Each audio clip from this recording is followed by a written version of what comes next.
Selamat datang di Mist of Time TV, channel yang bakal ngebahas seputar peristiwa-peristiwa bersejarah yang sebagian besar belum banyak kamu ketahui.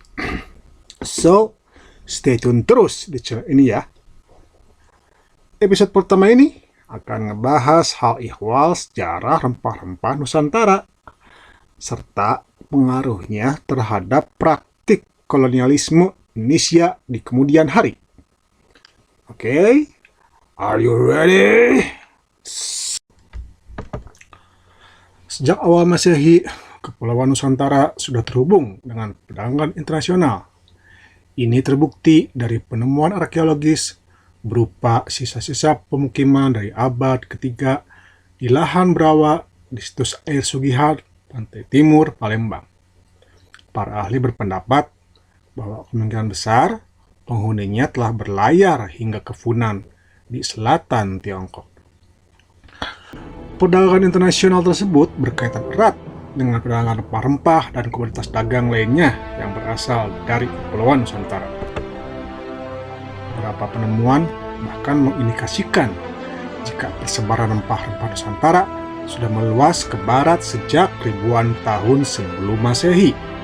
Pala misalnya, yang memiliki sebutan Latin Myristica fragrans ini telah disebut-sebut dalam Naturalis Historia karya Plinius Situa atau Pliny the Elder, seorang filsuf Romawi yang hidup di awal abad Masehi.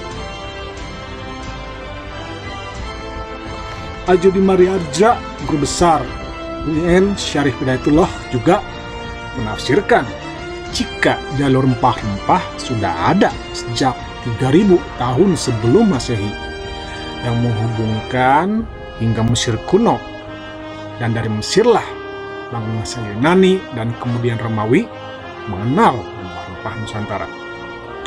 Salah satu buktinya adalah tanaman yang berasal dari Nusantara seperti ubi, pisang, dan keladi yang ditemukan di wilayah tersebut. Tanaman ini hampir dipastikan dibawa oleh orang Australasia. Bukti lainnya adalah temuan pitolit pisang di situs Kordiji di Pakistan dari sekitar 4000 tahun yang lalu. Bagaimana bisa rempah-rempah begitu jauh berlayar ke negeri nun jauh di sana di masa lalu? Jawabannya sederhana saja, yaitu perdagangan. Perdagangan antar pulau membuat perairan Nusantara ramai oleh kapal-kapal lokal, regional, hingga kapal-kapal internasional di zamannya. Ini terutama setelah munculnya jaringan perdagangan antara Nusantara dengan Tiongkok sejak abad keempat Masehi. Jaringan perdagangan ini makin mengglobal memasuki abad ke-15 dan kemudian abad-abad selanjutnya. Setelah berhubungan dengan pedagang dari Cina, India, Persia, Timur Tengah, para pedagang dan pelaut Nusantara terhubung dengan bangsa-bangsa Eropa. Sejak dulu, para penguasa lokal di Nusantara telah menerapkan kebijakan laut bebas. Lantas, apa yang disediakan para pedagang lokal Nusantara kepada para pedagang negeri dari seberang tersebut?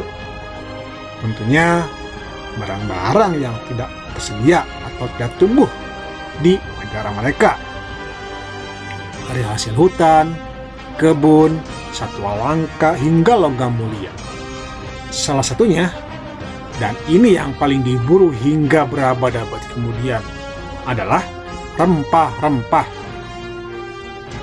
Asal tahu saja ya, ternyata 60% jenis rempah-rempah di dunia ini ada di Indonesia loh.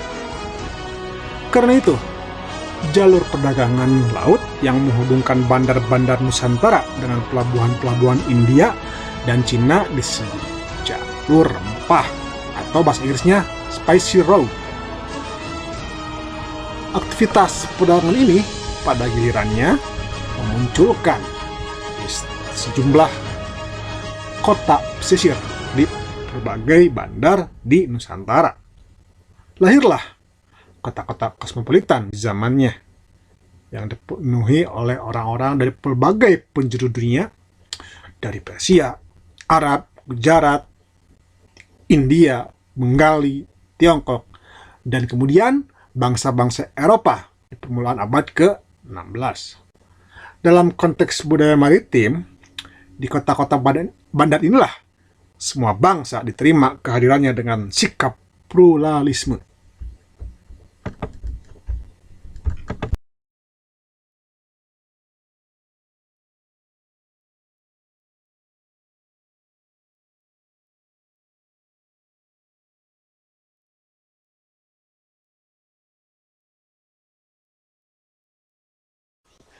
Jangan lupa untuk subscribe channel ini. Jangan lupa pula untuk like this videonya ya. Dan tekan tombol notifikasinya. Ingat, kami tunggu komen-komen kalian. Sampai jumpa di episode berikutnya.